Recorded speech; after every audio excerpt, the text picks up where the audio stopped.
예, 우리 사도행전 28장 11절, 22절 말씀 보겠습니다. 네, 한 절씩 보겠습니다. 석 달 후에 우리가 그 섬에서 겨울을 난 알렉산드리아 배를 타고 떠나니 그 배의 머리 장식은 디오스 구루라. 거기서 둘러가서 네교원에 이르러 하루를 지낸 후 남풍이 일어나므로 이튿날 부디올에 이르러 거기서 형제를 만나 주의 청함을 받아 이를 함께 입었는가. 그래서 우리가 그와 같이 로마로 가니라. 그곳 형제들이 우리 소식을 듣고 아비오 광장과 트레이스 테베르네까지 맞으러 오니 바울이 그들을 보고 하나님께 감사하고 담대한 마음을 얻으니라. 우리가 로마에 들어가니 바울에게 자기를 지키는 한 군사와 함께 따로 있게 허락하더라. 사흘 후에 바울이 유대인 중 높은 사람을 청하여 그들이 모인 후에 이르되 여러분 형제들아, 내가 이스라엘 백성이나 우리 조상의 관습을 배척한 일이 없는데 예루살렘에서 로마인의 손에 죄수로 내준 바 되었으니 로마인은 나를 신하여 죽일 적이 없어서 유대인들이 반대하기로 내가 마지못하여 가이사에게 상소하며 내 민족을 고발하려는 것이 아니니라. 이러므로 너희를 보고 함께 이야기하려고 청하였으니 이스라엘의 소망을 위하여 내가 이 세상에 내임마 이른다. 그들이 이르되 우리가 유대에서 내게 대한 편지도 받은 일이 없고 또 형제 중 누가 와서 내게 대하여 좋지 못한 것을 전하든지 이야기한 일도 없느니라. 이에 우리가 너희 세상이 나아가고자 하니 이 바에 대하여 어디서든지 반대를 주기를 바라니라. 아멘. 지난주가 이제 이번 주일에 저희 그 아들이 또 안 나왔습니다. 그래서 이제 우리 그 딸애가 아이고 그래도 오빠가 일부러 그런 거 아니니까 사정이 있을 거예요 그러더라고. 그러면서 이제 제가 우리 그 슬기관이 나와서 이제 피아노 치고 이렇게 하는 걸 보면서 이제 너무 그 슬기가 귀하게 더 생각이 드는 거예요. 그래, 하나님께 감사하고 안 나온 사람만 안 나온 거지만 우리끼리 그래도 예배 드리는 것에 너무 감사했고 또 우리 사모님께서도 이렇게 새벽마다 피아노를 쳐주시는데 너무 귀하다는 생각을 했어요. 오늘 오면서 그래서 피아노 치시는 분에 대해서 우리가 사례는 못하지만 하나님께서 더 많은 것으로 갚아주시지 않겠나. 예, 그거는 이제 본인 받은 사람만 알겠죠. 예, 그렇습니다. 그런데 이제 제가 그러면서 이제 그날도 이제 우리 밥을 먹으면서 이제 제가 기도를 했어요. 근데 이제 우리가 여기서 음식 먹으면서 기도했잖아요. 우리 그런 거 배웠잖아요. 그래서 우리 슬기랑 밥을 먹으면서 기도를 하는데 너무 막 그 감동이 되는 거예요. 우리 그 슬기에 대해서. 그래서 이제 저도 축복의 기도를 하고 이제 그렇게 했습니다. 그랬는데 제가 이제 왜 이 이야기를 왜 하냐면 지난 그 주일이 저에게 있어서는 이제 잊혀지지 않는 주일이 됐어요. 저에게는. 왜냐면은 저는 이제 미국에 와서 그 리버티에서 공부를 하면서 우리 그 김 박사님께서 항상 하시는 말씀이 그런 말씀이었습니다. 뭐냐면 복음을 전해야 된다. 복음을 전하라. 그런데 이제 처음에는 저는 사실 반감을 많이 가졌습니다. 우리가 복음을 전하지 복음을 전하지 않는 목사가 어디에 있습니까? 근데 이제 이 목사님은 그래도 복음을 전해야 된다. 복음을 전한다. 이렇게 계속 얘기하는데 나는 복음을 전하고 있지 않은가? 그런 생각을 우리가 하게 되잖아요. 반문을 해서. 이제 그렇게 해서 계속 그래 그 뒤로 저도 이제 어떻게든 이제 복음을 전해야 되겠다 나도 그런 마음으로 이제 설교를 준비하고 할 때마다 이제 성경을 또 자세히 보고 그렇게 했습니다. 그랬는데 제가 이제 그날 이제 그쪽에 에버그린 하우스에서 예배를 드렸잖아요. 예배를 드렸는데 그 할머니들이 이제 할아버지들이 오셨고 예배 끝나고 오신 분도 계세요. 그분은 이제 시간을 잘 모르시니까 그분은 96세라서 그거 막 이렇게 밀고서 오셨어요. 그분도. 그런데 이제 그분은 잘 다음에는 2시에 오시라고 알았다고 이제 그러시더라고요. 근데 그날 제가 이제 이쪽에서 한 설교를 이쪽 가서 하는 거예요. 이쪽이 똑같이는 안 하지만 이쪽에서 한 설교를 이쪽 가서 설교를 하는 겁니다. 그래 설교를 이제 끝났어요. 근데 이제 거기 계신 분들은 아멘이 큽니다. 아멘이 커요. 진짜. 그래서 정말로 이분들이 믿음으로 이 말씀을 받는구나. 그러니까 말씀을 받는 사람들이 믿음으로 받는지 안 받는지 알 수 있잖아요. 그리고 설교가 이제 끝났어요. 왜 이 예배가 저에게 앞으로 잊혀지지 않는 예배가 될 거라고 제가 생각을 하냐면은 예배가 끝났어요. 근데 이제 그 권사님 한 분이 이제 그러시는 거예요. 자기가 자기가 있던 교회를 가서 예배를 드렸는데 지금 얘기하는 게 아니고 과거에 그랬겠죠. 한 몇 년 전인지 모르겠지만 예배를 드렸는데 예배를 듣고 나서 목사님이 무슨 얘기를 했는지 모르겠다는 거예요. 그래서 성경의 얘기를 한 겁니다. 그런데 그래서 자기가 거기서 1시간을 울었대요. 목사님, 그러니까 자기는 내가 지금 와서 예배를 이렇게 드리는데 목사님은 설교를 하신다고 되게 잘 하셨는데 왜 복음이 없습니까?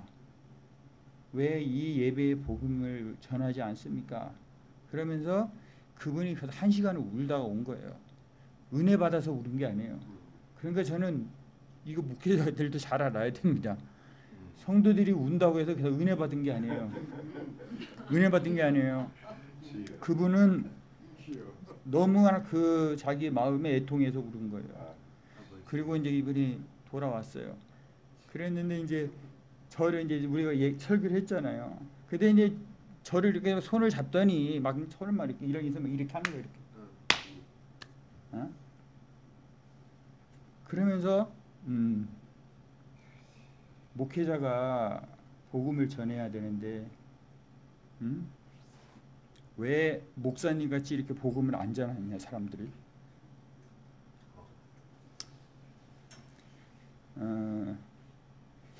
그래서 제가 기억나는 겁니다. 목사님 같이 이렇게 복음을 전해야 되는데 왜 자기 교회는 그렇게 큰 교회였는데 왜 복음을 안 전하는가? 그러면서 이제 막 그걸 하는 거예요. 제 손을 막 때리면서 그렇게 하는 거니까 옆에 있던 분이 아이고 권사님 그만 너무 세게 때리면 안 돼요. 근데 이제 막 그러면서 이제 그분이 이제 막 또 울면서 또 그러면서 그러다 이제 갔어요. 그런데 그러면서 저도 이제 내가 하나님께 뭐 그걸 받은 건 아니지만 이분이 그렇게 생각을 하는 거 보니까 그분은 복음에 대한 것이 메시지가 뭔지를 분명히 아는 분이었어요. 그렇기 때문에 제가 냈던 그 복음의 메시지가 이분도 맞다고 그분이 생각했기 때문에 그렇게 됐고 저는 여러 가지로 교차를 했습니다. 김 박사님께서 우리에게 복음을 전하라고 했는데 내가 복음을 전했나 보구나. 이것이 복음인가 보구나. 나는 항상 한다고 했지만 나는 잘 몰랐지만 이 사람이 이렇게 얘기하는 거 보니까 내가 복음을 전한 건 확신하구나. 그런 생각을 가졌습니다. 그러면서 제가 나름대로 힘을 얻었어요. 힘을 얻었습니다. 왜냐하면 내가 하는 이 일이 이게 맞는 거구나. 때로는 이제 이게 오락가락 할 때가 있거든요. 근데 이제 이제 사무 저 같은 경우는 이제 사무가 자꾸 얘기하고 그렇게 하니까 그거 내가 잘못했나 그런 생각을 많이 하게 된 거예요, 저도. 그런데 이게 맞구나. 그런데 그날따라 이제 우리 사무도 이제 이게 없어요. 코멘트가 없더라고. 그날은 코멘트가 없었어요. 그래서 이게 뭔가 됐나 보다 이렇게 제가 생각을 했습니다. 그런데 여기서 보니까 오늘 말씀도 보니까 바울이 이거 로마로 가기 전에 사람들을 만났잖아요. 그래서 그 형제들을 만나서 바울은 이제 막 그렇게 맞으러 오고 그 지금 끌려가는 가운데서 사람들이 막 로마로 가서 로마로 가는 가운데 그곳에 그 로마서 편지를 받고서 이제 또 막 바울이 오는 걸 아는 사람들이 있었을 거 아니에요. 이제 그 사람들이 보니까 바울이 그들을 보고 하나님께 감사하고 담대한 마음을 얻으니라. 그러니까 그 믿음의 형제들을 바울이 만났을 때 담대함을 얻었다는 거죠. 야, 그렇구나. 하나님이 함께 하시는 거구나.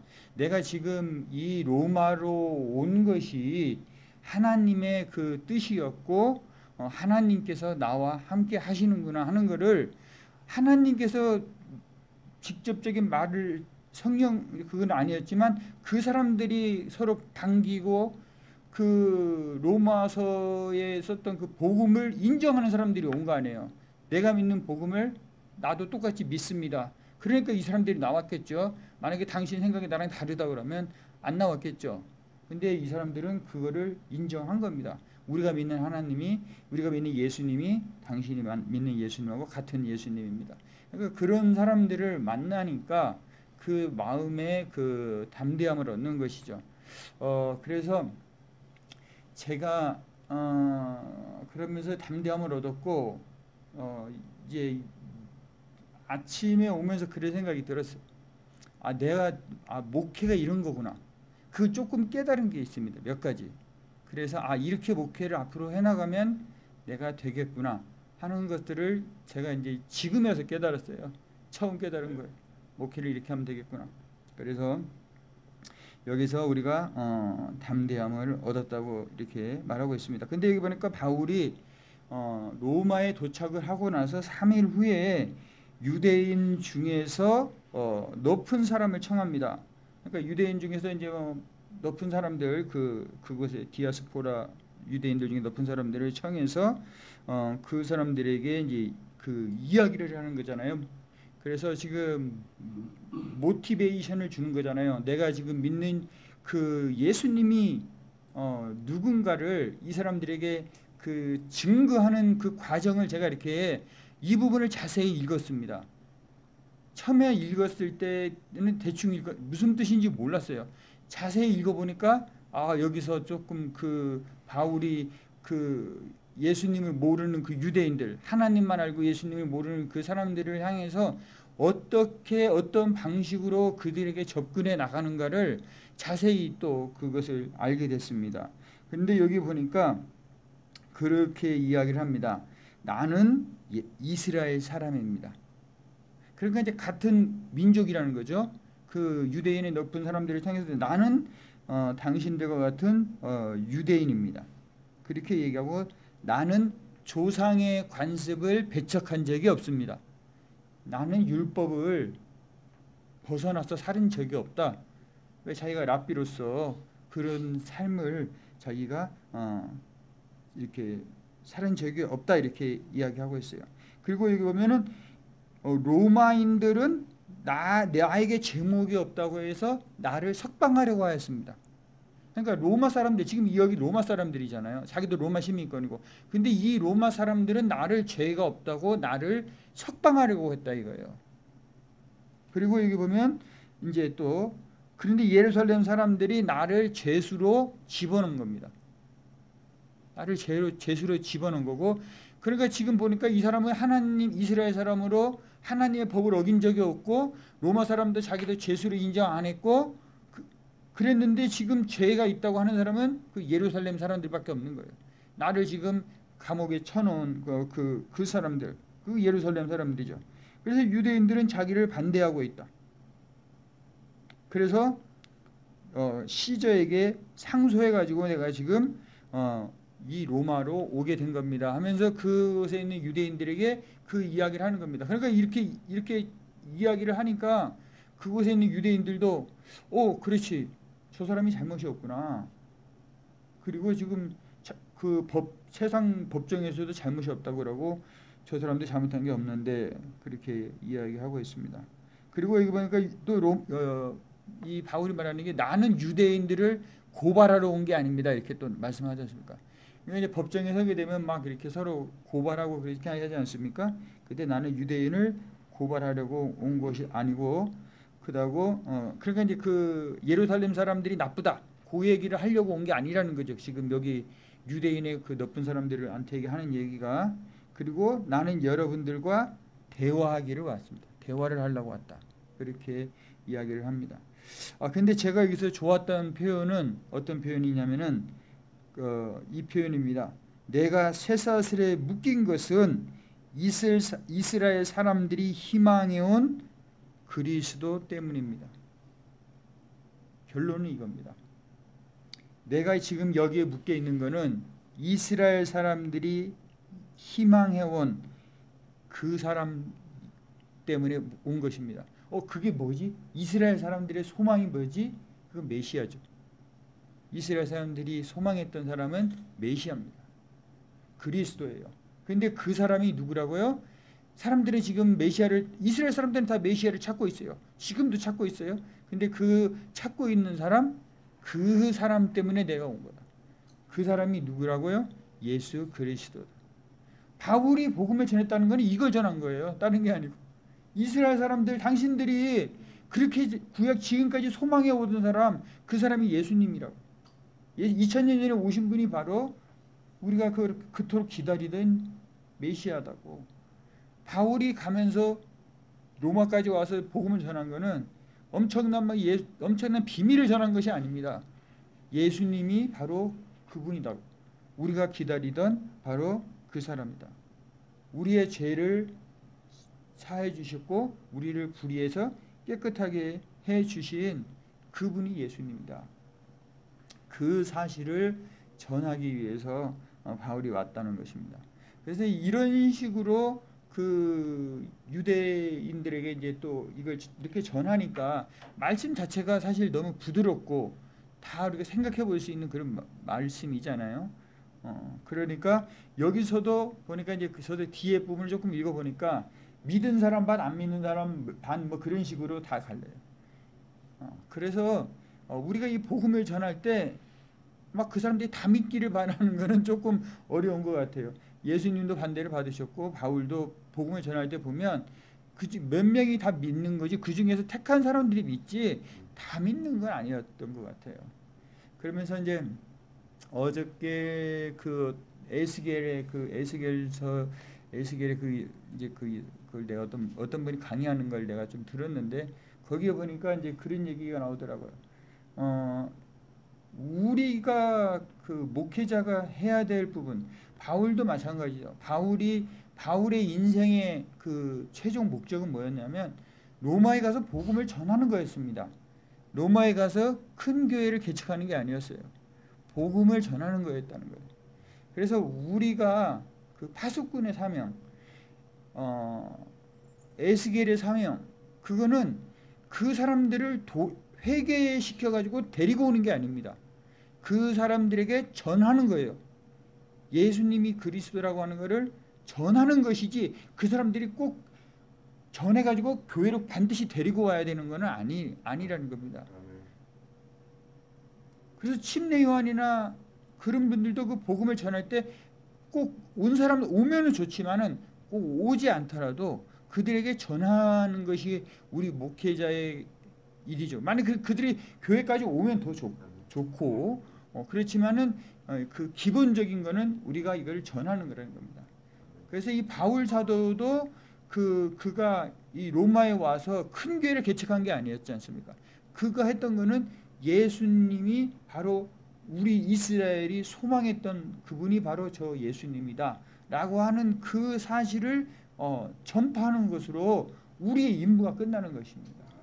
그래서 저는 이번 목요일날 그 전도도 그런 거라고 저는 생각을 합니다. 우리가 가서 그거 해서 막 학생들이 막 데리고 오는 것이 데리고 와야 된다 그런 생각을 하는 것보다 어쨌든 그 사람들이 한 명이라도 만나서 예수님을 전하는 것이 우리 목적이 될 때 그 뒤에 일은 하나님께서 하시는 거기 때문에 우리가 오늘 이 말씀에 있는 것처럼 바울이 이 로마에 온 것처럼 온 목적을 우리가 생각하면서 우리가 앞으로 내가 목회를 하면서 해나가야 되는 부분들이 바로 이분처럼 이렇게 전파하는 거. 그러니까 내가 어떻게 하면 사람들에게 예수님이 메시아인 것을 더 많이 알게 해줄까? 그것에 대한 고민, 그것에 대한 그리고 이제 그 온 사람들을 어떻게 더 양육시키는가? 그거에 대한 그런 고민을 하는 것이 우리 목회자가 해야 될 일이 아닌가 이런 생각을 하면서 오늘 이 말씀을 생각하시면서 내가 그 목표 앞으로 이제 목회를 하면서 어떻게 해야 되겠다는 생각을 했는데 오늘 여기 있는 것처럼 저도 바울과 같이 이스라엘 사람들이 그 소망 그 메시아 그분이 바로 예수님이다 라는 그 사실을 오늘도 증거하면서 살아가게 될 때 우리 하나님께서 우리의 삶을 복되게 하실 줄로 믿습니다.